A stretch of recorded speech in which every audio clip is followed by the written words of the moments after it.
आज हम आपको बताने जा रहे हैं एक शिक्षाप्रद नैतिक कहानी के बारे में। स्वर्ग और नरक। एक बार की बात है, गांव में एक पवित्र व्यक्ति रहता था। वह हमेशा स्वर्ग और नरक के बारे में जानने के लिए उत्सुक रहता था। एक दिन पवित्र व्यक्ति भगवान से मिला।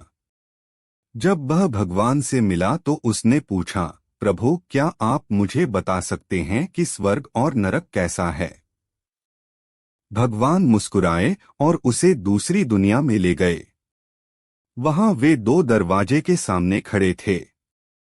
भगवान ने उसे जाने के लिए कहा और प्रत्येक दरवाजे के अंदर खुद जाकर देखने के लिए कहा। पवित्र व्यक्ति ने जाकर पहला दरवाजा खोला। वहां उसने एक बड़ी गोल मेज देखी जिसके चारों ओर लोग बैठे थे। मेज के बीच में स्वादिष्ट सूप का एक बड़ा बर्तन रखा गया था। वहां बैठे सभी लोगों के हाथों में बहुत लंबे चम्मच थे।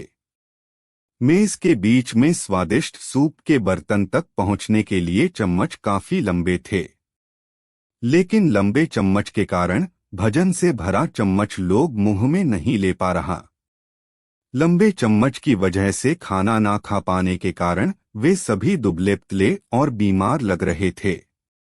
वहां के लोग बहुत दुखी थे। वहां पीड़ित लोगों के दुख को देखकर पवित्र व्यक्ति कांप उठे। वह उस कमरे से बाहर आया और दूसरे कमरे का दरवाजा खोला। दूसरा कमरा बिल्कुल पहले कमरे जैसे ही था। बड़ी गोल मेज और उसके बीच में एक स्वादिष्ट सूप का बर्तन। वहां बैठे सभी लोगों के हाथों में लंबे चम्मच था। लेकिन यहाँ के लोग स्वस्थ थे। वे एक दूसरे से बातें कर रहे थे और खाना खा रहे थे। पवित्र व्यक्ति यह देखकर प्रसन्न हुआ और उस कमरे से बाहर आ गया।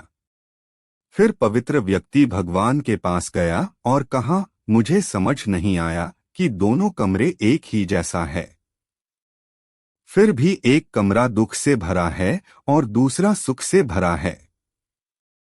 भगवान ने उसे समझाया, आपने देखा कि लंबे चम्मच दूसरे को खिलाने के लिए ठीक ठाक है, लेकिन खुद को खिलाने के लिए ठीक नहीं है। आप जिस कमरे में पहले गए थे वह नरक था। वहां के लोग लालची हैं और केवल अपने बारे में सोचते हैं, दूसरे की मदद नहीं करना चाहते हैं, जिसके कारण वे अपना पेट नहीं भर पा रहे हैं और दुख झेल रहे हैं।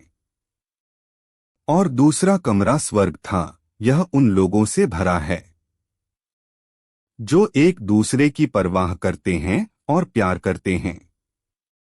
एक दूसरे को उन लंबे चम्मच से खिलाते हैं जिससे वे स्वस्थ और सुखी रहते हैं।